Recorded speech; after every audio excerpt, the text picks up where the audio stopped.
Excellent. All right, so React Andy. So these are the patch notes. Let's see. I don't really have opinions on the character. I know a lot of people have asked me like, hey man, what do you think about the character? I don't really have any opinions on it. I imagine Dive is just like they made the same mistake they made when they released Brig for the first time.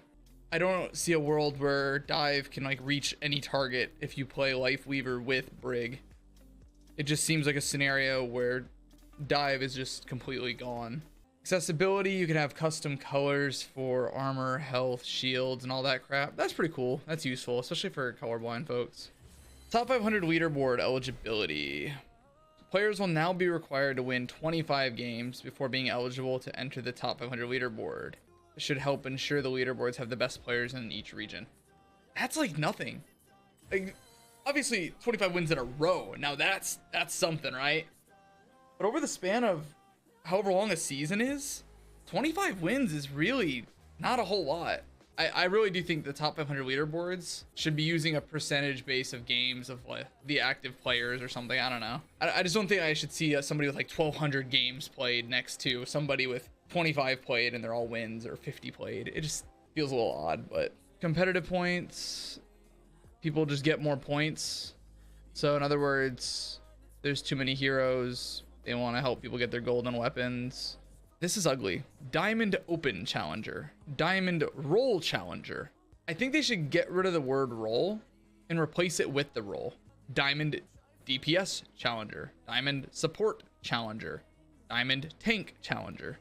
I think Roll Challenger, one, is just an ugly title.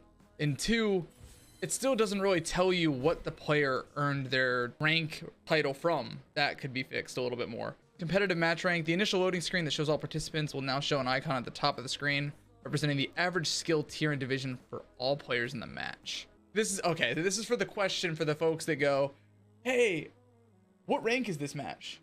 Is this a Diamond 3 match? Is this a GM match? The player's skill tier and division at the beginning of the season will now closely match the matchmaker's estimate. So in other words, they're kind of getting rid of the MMR system. It looks like they're just kind of giving up on that and saying fuck this.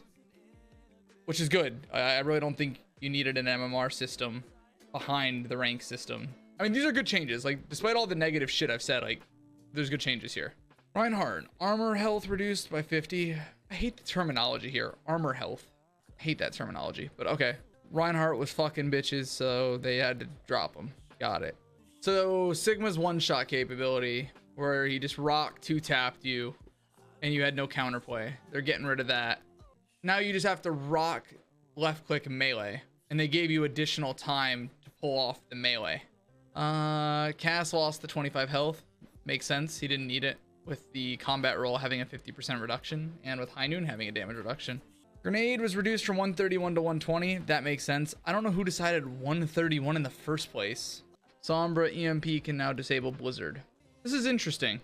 We're expanding what Sombra's EMP turns off to keep it consistent with how it affects other device control ultimates. Sombra can now hack the Orisa ultimate that was supposed to be fortified and unhackable. Sombra couldn't hack Soldier Visor, but could hack Soldier's legs. You can't hack the Hog. This is like a slippery slope. I feel like the Blizzard was already hard enough to get value out of. EMP disabling it was just kind of salt on the wound. Supports. Sleep Dart. Maximum duration on tank heroes reduced 30% from 5 to 3.5. This I'm okay with. Oh, Jesus. Where do I start? Okay. I get that it's a rework, so this shouldn't be too much of a surprise. This is already an insane buff. Brig now gains 100 restorable armor health pool for the duration of Rally. No longer gradually builds the temporary health. Rally now upgrades her shield, increasing both its size and health. The barrier health goes from 300 to 750 during the Rally. Shield Bash now hits multiple targets and briefly stuns them. And there's a bonus movement speed being reduced from 30 to 15%. So at least there's a little counterplay there. But there's three major things here. Like, you just got a massive shield. You're a mini Rhine. And then you also just got 100 instant armor to everyone around you. Yeah, we'll see how this goes. Mercy, they gotta stop touching Mercy. If I've learned anything since Overwatch 1, like the beginning to now, they really don't know what they're doing with Mercy. Healing per second increased from 45 to 55. It no longer is increased for allies under half health. This is good. So they nerfed her mobility. So they nerfed the fact that she could keep people alive forever, which is good, but then they nerfed her mobility. I think the movement nerf is kind of a little excessive. I could be wrong. We'll see. Moira, Fade can now be activated during Cole. Cole's movement speed reduced from 50 to 40. Lingering heal duration increased from 2 to 3. It just still ain't gonna be healing. Come on now. But damn, that's a lot of healing that they're introducing to the game. Map pools have been disabled. All maps are now in rotation. I've been getting bored as fuck playing the same maps. We'll see how it goes. This could be actually even more miserable for everyone. This feels personal. Fixed areas in Shambali that allowed players to stand in unintended locations. This feels a little personal. This bug fix is so important for Just Get Quaked On. Quite literally the only person who gives a shit about this bug fix. I don't know anyone else that gives two fucks about this bug fix other than Get Quaked On.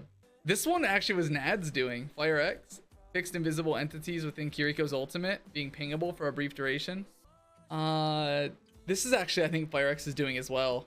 Fixed a bug that allowed Mercy's 𝐊𝐞𝐸𝐢 to clip into the environment and prevent critical shots. Grav Flux picking up reviving heroes just before the revive completes. That sounds busted, so that's cool, I guess. Am I missing? Wasn't there something about spawn doors in here? This is interesting to me, and I think it'll have very big impacts. Tracer. Enemy over here. Enemy over here. Enemy over here. I mean, I guess it doesn't matter. I'm not gonna see much Tracer anyways with the Brig. This is an odd one for a Lifeweaver.